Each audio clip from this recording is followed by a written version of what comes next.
Big stories, big pressure, big nights at Anfield. This is Anfield Central, your home for the latest Liverpool news, transfers and sharp analysis. No noise, just what matters to real Reds. So if you love Liverpool, hit subscribe and stay ahead of every story.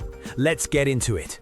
Florian Wirtz injury update as Arne Slot confirms Wolves' absence. Florian Wirtz is set to miss Liverpool's next 2 matches as the club carefully manages his recovery from a back injury. Manager Arne Slot has confirmed that both upcoming trips to Wolves will likely come too soon for the German playmaker. Wirtz has already been absent for victories over Nottingham Forest and West Ham, and Liverpool will again have to cope without him at Molineux in both the Premier League and FA Cup this week. The 23-year-old had been in impressive form at the start of 2026, registering 4 goals and 2 assists during a 6-game run in January. However, he suffered the injury during the warm-up before the 1-0 win over Forest on February 22nd and has not featured since. Speaking ahead of Tuesday's league meeting with Wolves, Slot admitted there has been little change in the situation. The game probably comes too soon tomorrow and maybe the game at the weekend. We hope to have him back next week. Slot had earlier been unusually open about the uncertainty surrounding the timeline. At this moment in time, I don't know. Usually when I say that, I do know and I don't want to share that, but this time I honestly don't know. He also praised Wirtz's professionalism and mentality, highlighting how impressive it has been for the midfielder to adapt so quickly to the Premier League after his £116 million move from Bayer Leverkusen last summer. It tells a lot about his mentality and work rate that he has stayed fit for so long. It is a disappointment for him and for us, because he has played really well lately, Slot added. Since arriving at Liverpool, Wirtz has recorded 6 goals and 8 assists in 35 appearances, establishing himself as a key creative figure. While a return against Wolves looks unlikely, a Champions League trip to Galatasaray next Tuesday is being viewed as a possible target. There was at least one positive update for Slot. Jeremy Frimpong returned against West Ham after a month out, offering a timely boost at right back, a position the manager admitted has been a particular concern. Right back isn't the only position where we have struggled, but it stands out most. Having Jeremy back is nice, Slot said.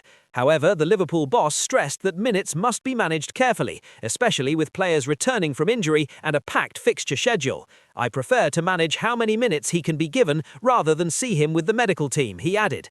Liverpool now face Wolves twice in 4 days at Molineux, first in the Premier League, then in the FA Cup.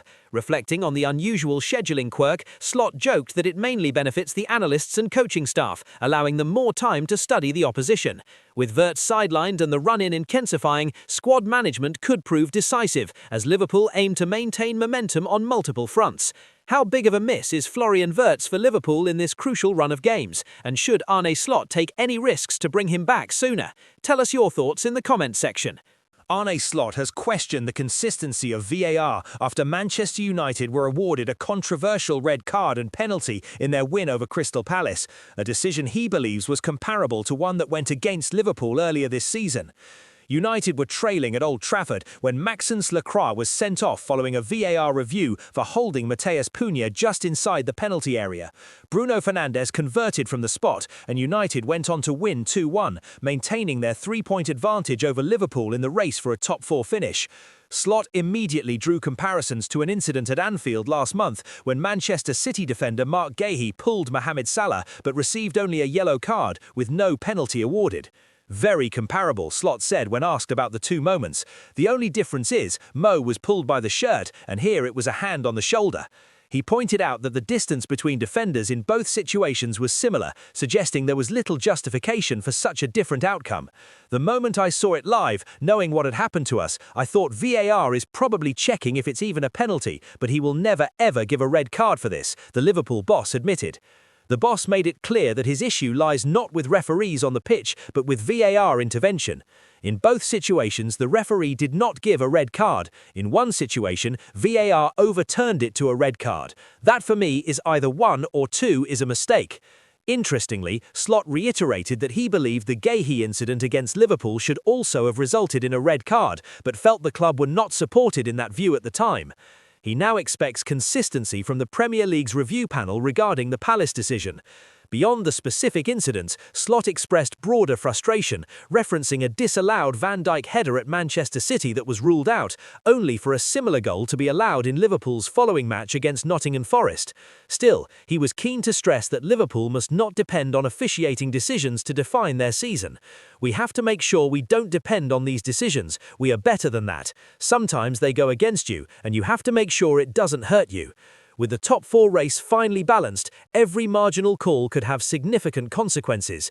But Slot's message is clear: Liverpool must control what they can and rise above the controversy. If you agree or disagree with Slot's VAR comments, let us know in the comments section. And for more Liverpool updates, make sure you like, subscribe, and stay tuned. Champions League race twist as Liverpool close gap on Aston Villa. Another weekend, another dramatic shift in the Premier League's race for the Champions League places, and this time it was Aston Villa who paid the price. Villa's 2-0 defeat to Wolves on Friday opened the door for their rivals, and Manchester United took full advantage with a 2-1 win over Crystal Palace to leapfrog Unai Emery's side into third. Meanwhile, Liverpool continued their momentum, making it 3 league wins in a row after a dominant 5-0 victory over West Ham. Chelsea, however, slipped further, losing to leaders Arsenal and extending their winless run to 3 matches. With 5th place almost certain to secure Champions League qualification due to England's UEFA coefficient, the battle has intensified. Just 10 games remain and the margins are razor thin. Mirror writers have delivered contrasting but revealing predictions for the run-in.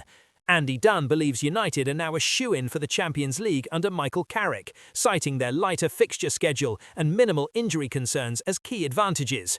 He points out that United face just 3 matches in the next 3 weeks, while Liverpool, Chelsea, Manchester City and Arsenal all have 6 fixtures in the same period. That workload, he argues, could prove decisive. Dunn expects United to finish third, behind Arsenal and City, leaving the remaining 2 Champions League places to be contested by Villa, Liverpool and Chelsea, with Villa looking vulnerable due to recent form.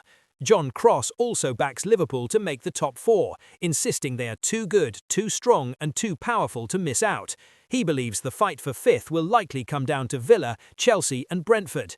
Brentford and a Keith Andrews in his debut campaign are only 2 points behind Chelsea and remain dark horses. However, their tough final run-in, including matches against United, City and Liverpool, could make the difference. Jeremy Cross shares a similar view, suggesting Arsenal, City and United are almost locked into the top 3.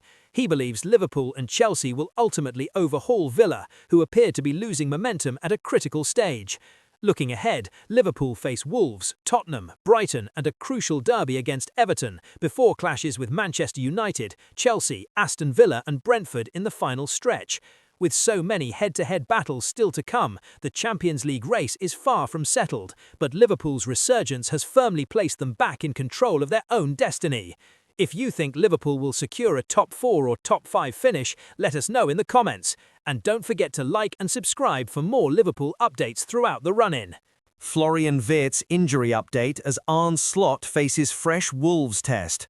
When you invest £116 million in a player like Florian Wirtz, the expectation is simple. He becomes the heartbeat of your team. But right now, Liverpool are having to figure out life without him again. Wirtz is unlikely to feature against Wolves on Tuesday, leaving Arne Slot searching for answers to a problem that's quickly becoming familiar. And it's not just about one game, it's about balance, rhythm and control. This season has felt like a tactical game of whack-a-mole for Liverpool. Fix one issue and another appears somewhere else. There was a stretch where they were conceding from almost every attack. That improved, but then performances became flat and predictable. Just as Wirtz began restoring fluency and attacking cohesion, he was ruled out. His late withdrawal before the win over Nottingham Forest exposed just how central he has become. Liverpool won, but the performance was disjointed and uninspiring. Against West Ham, there was improvement and 5 goals, yet it still lacked that cutting edge in open play. The spark that Wirtz often provides simply wasn't there. Slot himself admitted the display wasn't among their best. "We played okay to good," he said, but insisted they've performed better in other matches, even some they didn't win.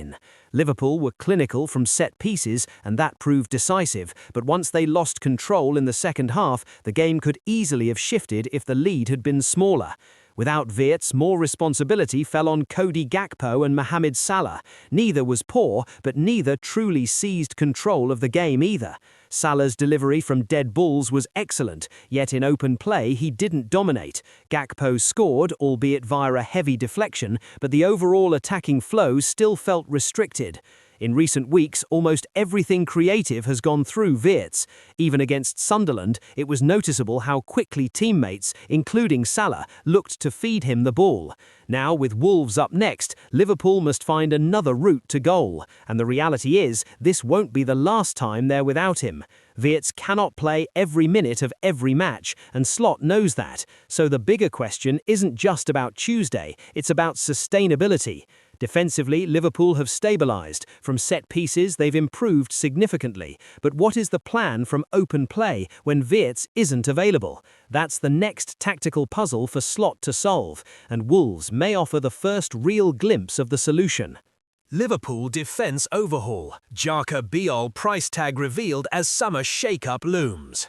Liverpool's defence is heading towards what could be a major summer rebuild, and serious decisions are now on the horizon at Anfield. Despite bringing in Milos Kerkez, Jeremy Frimpong and Giovanni Leone last time around, it still feels like this backline lacks reliability and depth. On paper, Arne Slot has options, but in reality, availability has been the real issue. Frimpong, Connor Bradley and Joe Gomez have all struggled to put together consistent runs of games. As a result, Slot has repeatedly found himself short at right back, with some even joking that the position is cursed. That instability has triggered fresh links to defensive reinforcements, and one name gathering momentum is Beol of Leeds United. Beol has impressed at Elland Road this season with his physical presence and aerial dominance. His teammate Jayden Bogle was also briefly linked when Liverpool explored short-term right-back solutions, though that trail appears to have gone cold. For Beol, however, the situation is different. According to journalist Pete O'Rourke, it would take a big-money offer to persuade Leeds to sell the 27-year-old. Speaking to Football Insider, O'Rourke described Beol as a monster at centre-back who thrives in physical battles and dominates aerially. He also stressed that if Leeds secure survival, they will be determined to keep their core intact. Beol was signed from Udinese for around £15 million, a deal now seen as a bargain, but any club hoping to prize him away this summer would need to pay significantly more. For Liverpool, the timing couldn't be more critical. The future of Ibrahima Konate remains uncertain, and that uncertainty alone could force a reshuffle. The club already invested heavily, close to £450 million at the start of the 2025-26 campaign, yet sitting outside the top four suggests the rebuild is still incomplete. If Konate were to leave without a fee, Slot would face the daunting task of replacing a key defender with limited financial flexibility. And while Van Dijk is contracted until 2027, planning for the long term is essential. Giovanni Leone remains a promising option, but relying solely on potential is a risky strategy. Liverpool cannot afford to misjudge their centre-back recruitment again. The 2026-27 summer window is shaping up to be one of the most defining periods in recent club history. Slot and sporting director Richard Hughes must get these defensive calls absolutely right, because if they don't, Liverpool risk falling even further behind and becoming the cautionary tale of the Premier League. Quansah speaks out amid Bayer Leverkusen's struggles as Liverpool buyback clause looms. Liverpool's decision to sell Quansah last summer is back in the spotlight, and this time it's because of growing unrest in Germany. The 23-year-old joined Bayer Leverkusen in a deal worth around £30 million, a move that allowed Liverpool to cash in on a homegrown asset while still protecting their long-term interests. Since arriving in the Bundesliga, Quansah has developed into a key defensive figure. But despite his progress, Leverkusen's season has started to unravel. Currently sitting sixth in the German top flight, they are in real danger of missing out on Champions League qualification. A 1-1 draw with relegation-threatened Mainz followed a 1-0 defeat to Union Berlin, compounding frustration around the club. And now, Quansah has publicly voiced his concerns. We didn't win, and in my opinion that's not enough. Not enough energy, not enough intensity, and it wasn't enough again today. He went further, suggesting deeper issues within the squad. I feel like we're playing against ourselves right now. We're not playing together enough, and we have different ideas. We're playing without coordination. We need to regroup. It's a remarkable intervention from a player still early in his Leverkusen journey, and it hints at growing dissatisfaction behind the scenes. For Liverpool, the wider context makes this situation even more interesting. Quansah is a Kirkby graduate who rose through the academy, impressed on loan at Bristol Rovers, and broke into the first team during the 2023-24 campaign. That season, he finished as Virgil van Dijk's most regular defensive partner. He proved comfortable in a high line, handled major Premier League occasions, and even edged onto England's radar. But under Arne Slot, his opportunities became more limited as the defensive hierarchy settled around senior options. That shift paved the way for his 2025 departure. However, Liverpool did not completely close the door. A buyback clause was inserted into the deal, one that becomes active in 2027 at a significantly higher fixed price. In essence, Leverkusen secured Quansah's prime development years. Liverpool retained the power to reassess his value later. Now, with Leverkusen stalling and internal frustrations surfacing, speculation will naturally grow. Quansah possesses title-winning pedigree and significant upside.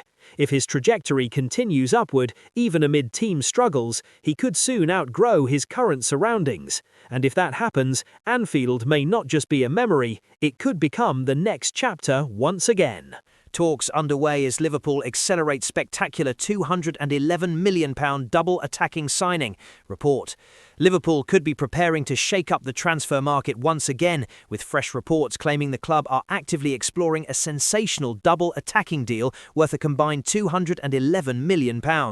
After smashing the British transfer record last summer to land Florian Wirtz and Alexander Isak, while also bringing in Hugo Ekitike, Jeremy Frimpong, Milos Kerkez and Giovanni Leone, the Reds appear far from finished when it comes to major investment.